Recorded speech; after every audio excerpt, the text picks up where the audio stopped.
Hey folks, JD here, and we're back out with the X104G. And today what we're going to do is hopefully we're going to be looking at waypoints. So what I want to do first is I just want to take a couple of photos and just see how those come out.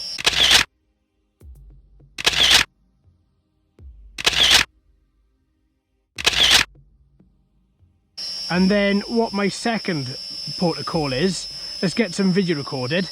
And now I want to see how waypoints work. So in the bottom left hand corner, let's click that little waypoints icon. And then we should be able to click the thumb on the right hand side and then click track. And then we should then just be able to click a little track around ourselves. 7 waypoints, and then click submit. Before I do though, I am going to record my screen so you can see this properly. So let me just run through that again. Sorry folks. So I'm going to delete that. So what I'm going to do, click on track. You've got the option of point or track. And then what I'm going to do is just do a little circle around myself and click submit. Once I've clicked submit, then hopefully the quad is then going to just fly out. There we are. Waypoints recorded and flight route saved. Ready to fly? Yes. At any point you can stop it, but I just want to see what it's like. Does it work? How well does it work? You can see it hit the waypoints, and then you can see what it does. Now, in return to home, what happened is the quadcopter didn't turn around. Just answer my question. It just came straight back, which I thought was quite strange. Now, I was going to see whether or not this does the same thing. Does it just roll off to the other side, or does it turn? But no, it turns around. The wind is buffeting it a little bit. We've got about 7 mile/h breeze here today. It is increasing. I've dropped altitude quite a bit. Wow, why is that? Let's raise that altitude. And then from there then, what we've got is... we have just got it coming back with a waypoint 3, and then it's going to come back to me, and that's the final waypoint. And then what I'm going to do, I'm going to try a longer waypoint and see how we go with that. Now, because this app was quite flaky with me and I lost the last bit of my recording on yesterday's video when the app crashed and it disconnected from the quad, when I've done this waypoint, I'm going to stop the video recording like that, let it record back to my phone, and now we are hopefully... there we are, we're done. It's a great success. So let's try it again. Let's give it a bit more of a field to actually fly out on. So let's record some more video.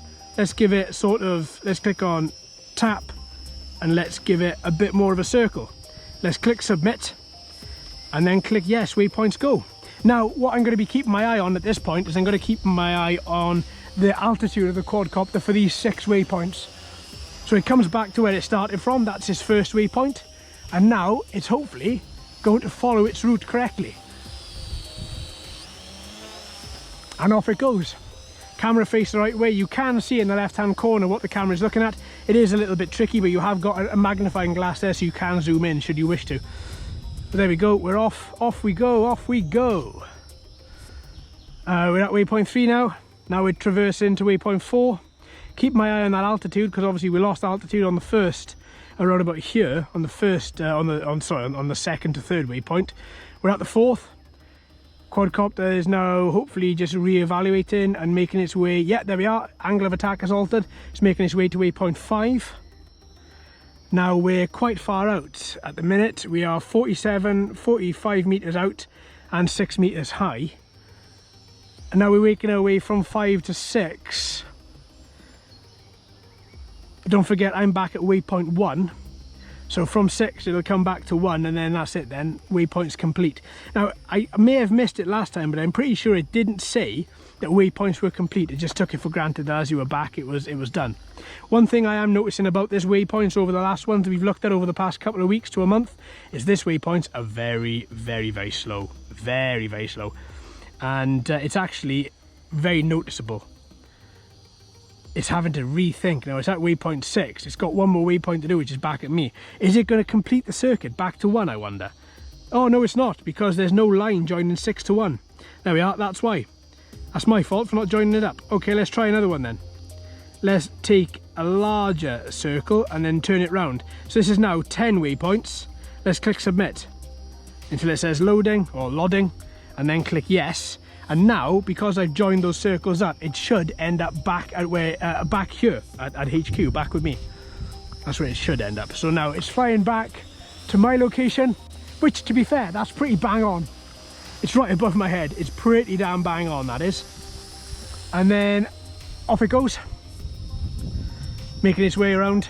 It's at waypoint 3, re-evaluating. Now it's about to go to 3 to 4. It is slower than the other waypoints from other quads. It really is. Slower than the S5, slower than the F11, sorry, the Z5, the F11, and slower than the Xeno as well with it. I mean, but then again, this is a different quad in a totally different price bracket. I mean, this is more your average toy quad, not your sort of, not your hobbyist or anything like that. We're at waypoint 5 to 6. Then are we going from 6 to 7?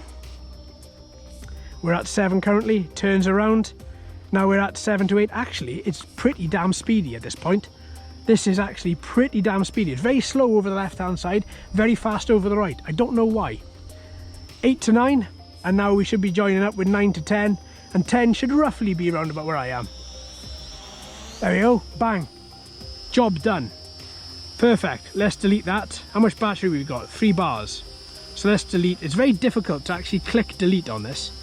So let's track again, and let's do a bigger circle. No, that's just the same size.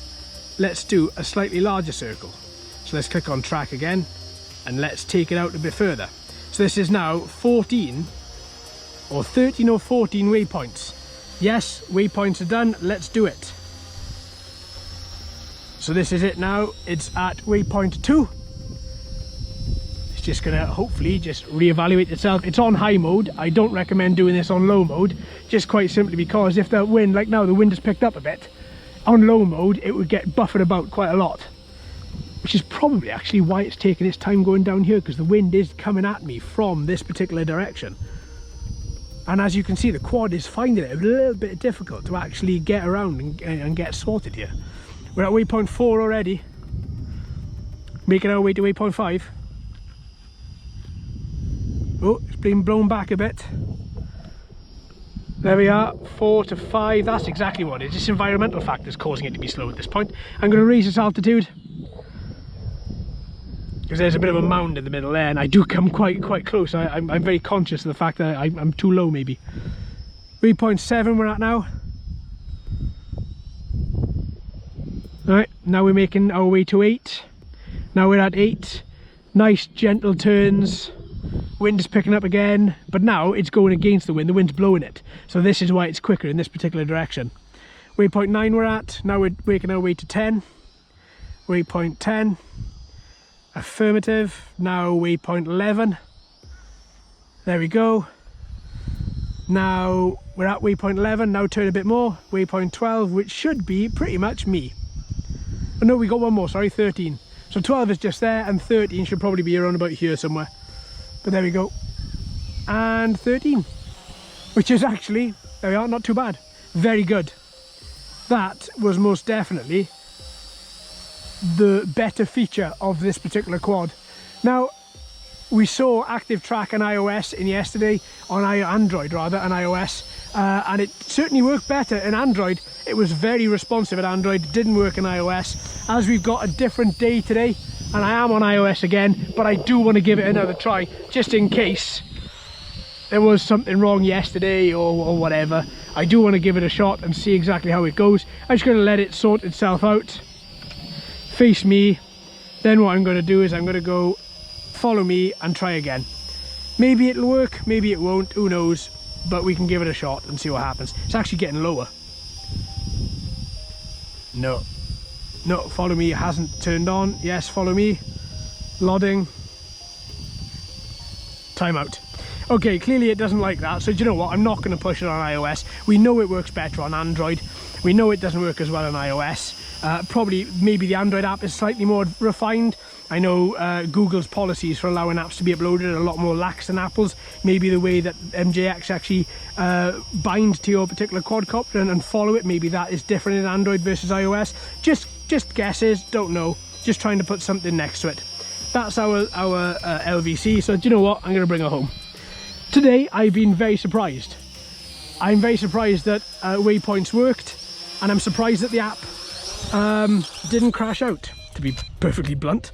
You know, this app still needs work. It needs a lot of work, but I'm very satisfied with what we've got so far with that. So yeah, you know, that's a plus for it, to be honest. It's kind of neck and neck, I think, now, plus versus minus. you know, so we'll have to see if it develops, what updates come out for this app over the next couple of weeks, and I'll keep my eye on it, and when an update comes out, friends, I'll jump all over it. But there we are. What do you think? Let me know. Thanks ever so much for watching and listening, friends. I've been JD. You've been fantastic as always. If you haven't already, please like and subscribe and hit that bell too. Hello and welcome to all the new subscribers. I hope you're enjoying the channel. So until next time, my friends, happy flying.